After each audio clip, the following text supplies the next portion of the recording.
वो अपने पेट से छोटी वाली कढ़ाई बांध के गया, जैसे माता बहनाएं घर में पूड़ी बनाती है, वो कढ़ाई बांध के गया साड़ी लपेट के। वो महात्मा से जाकर कहा, ए महात्मा जी, मेरे पेट में बच्चा है, 9 महीना हो गए, न पीर हो न फड़के न पैदा हो, बोलो क्या होगा। महात्मा कहने लगे, भाग जाओ, संतों से मजाक मत करो, भागो। लेकिन इनकी भाभी ले पहुंची दुर्वासा ऋषि के सामने। दुर्वासा के सामने जाकर कहा, ए महात्मा जी, ए भोली डाली वाले स्वामी जी,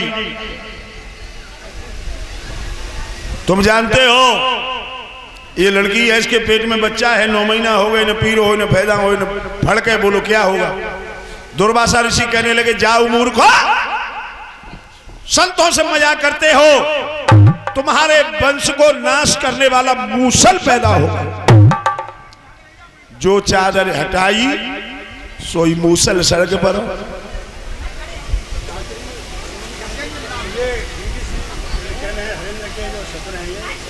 इन्होंने सारे खानदान को घर को भात बनाया है, इस तरह से नाम देकर। हाँ, ये हरेंद्र बाबू हैं बीडीसी, उनकी धर्मपत्नी जी हैं किरण देवी, उनके पिताजी हैं काजीपुर से। तो पूरे खानदान को इन्होंने भात पहनाया है। हाँ, नरसी बन के आए हैं, बहुत अच्छी बात है। और भगवान से कामना है परमात्मा ऐसे ही हमेशा ये भात पहरा रहे हैं। अब बे आज भी लाभते समझने बिना भात कैसे पहराए दो, पहला समझने के भात कहाँ अच्छा लगा तो है, आज ही लाना चाहिए था उनको। ये मिस्टेक की है तो ये भूल अब आगे से नहीं होनी चाहिए। आज ना ला पाए कोई बात ना, लेकिन कल मत भूल जाइयो, कल लेके आइयो उन्हें। याद रखने भक्तों, जो लोहे का कीला निकला वो ले जा करके नाना उग्रसेन को दिखाया। महाराज ये संतों का श्राप। नाना उग्रसेन समझ गए भाभी आ गई, इसको समुद्र के किनारे घिसवा दो।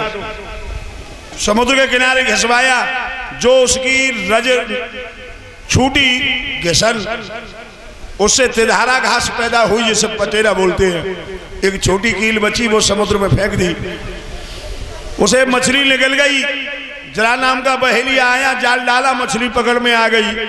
और उसने जब जाकर के मछली का पेट चीरा तो उसके अंदर वो कीला मिला, वो उसने अपने बाण में फिट कर लिया। ये यदुवंशियों के अंदर जब चोरी करना, जुआ खेलना, शराब पीना ये बीमारी लगी, आपस में धर्मार छिड़ी, हथियार खत्म हो गए, तो वही तिधारा घास खा रहे, एक दूसरे पर प्रहार करें। ये सभी यदुवंशी वहां जाकर के प्रभास क्षेत्र में समापन हुए। नाना उग्रसेन को अटैक पड़ा, वो व्यास मंच पे अपने मंच पे बैठे बैठे ही चले गए। बलराम जी समुद्र के किनारे गए, पद्मासन लगा के बैठे, उनके मुंह में से 1000 फन वाला सर्प निकला, वो समुद्र में समा गया। बलराम जी वहां समाप्त हो गए। भगवान अपने पैर पे, घुटने पे पैर रख के पीपल की खो में लेटे थे। तब तक वही जला नाम का बहेलिया आया। भगवान के पैर में पदम था, पदम चमक रहा था। बहेलिया ने सोचा ये हिरण की आंख है, हिरण बैठा है, हिरण समझ के बाण मारा, बाण पदम में लगा, पदम फट गया। बहेलिया पास में आया, प्रभु मुझे क्षमा कर दो, भूल हो गई। भगवान कहने लगे कोई भूल नहीं भैया, त्रेता में तू बाली था, मैंने तुझे छुप के मारा, आज तूने यहां बदला लिया है, कोई बात नहीं है। लेकिन जाओ हस्तिनापुर में खबर कर दो अर्जुन के पास कि आज के 7 में रोज द्वारका समुद्र में डूब जाएगी, अर्जुन यहां से गोपियों को ले जाए। अर्जुन के पास खबर भेजी। अर्जुन चलने को तैयार हुए। धर्मराज दुष्टर कहने लगे भैया जा तो रहे हो, लेकिन कन्हैया को छूना मत। और उसी समय अर्जुन आए।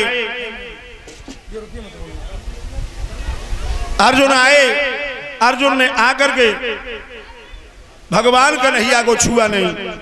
भगवान रो रहे हैं, अर्जुन तुम वही अर्जुन हो जिनका पक्ष मैंने दिन रात निभाया और प्रत्येक व्यक्ति के प्रत्येक समय पर तुम्हारा हर समय साथ दिया, और आज तुम मुझे सहारा नहीं दे रहे हो।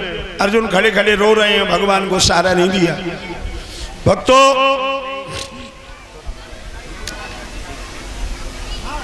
उद्धव जी आ गए। उद्धव जी कहने लगे प्रभु हमें एक बात बताओ, आगे कलयुग में आप किस रूप में दिखाई देंगे? भगवान कहने लगे आगे कलयुग में जो भाव और श्रद्धा के साथ, भक्ति के साथ मेरी श्रीमद् भागवत कथा को पढ़ेगा और सुनेगा, मैं भागवत जी में समाहित हो रहा हूं, भागवत मेरा हृदय स्वरूप होगा। मेरे भगवत बंधुओं, भगवान उसी समय जल पे तैरने लगे, लेकिन मन में विचार आया कि शक्ति तो अर्जुन के पास रह गई। लौट के फिर किनारे से लग गए। अर्जुन ने समझ लिया कि भैया ने हाथ से छूने की मने करी, बाण से छूने की मने थोड़ी की है। तर्क से बाण निकाला, बाण से ऐसे सहारा दिया कि प्रभु अब ले लौट के क्यों आ रहे हो, चले जाओ। जो बाण भगवान के शरीर से लगा, बाण के द्वारा अर्जुन की सारी शक्ति को खींच लिया। अर्जुन निस्तेज हो गया और भगवान गोलोक धाम के लिए चले गए। गोपियों को लेकर के अर्जुन जा रहे हैं। रास्ते में मिले भील, और भील भी कोई और नहीं थे, वो एकलव्य था जिसके अंगूठा को कटवा लिया था द्रोणाचार्य जी ने। वही एकलव्य कह रहा है अर्जुन चला बाण, चला बाण। लेकिन अर्जुन के बाण सब निस्तेज हो गए, सेठी बन गए।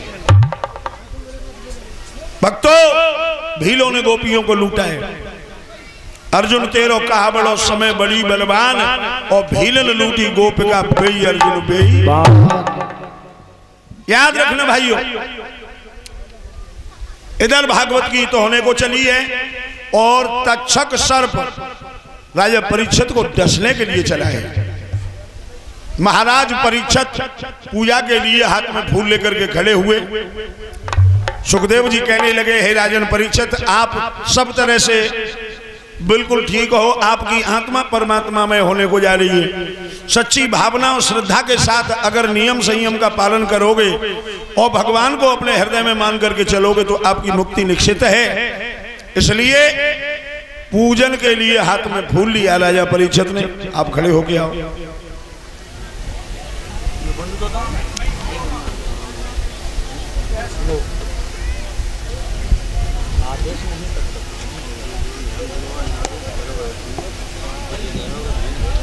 मैं कहूं तो ऐसे लगा के पीछे फेंकना।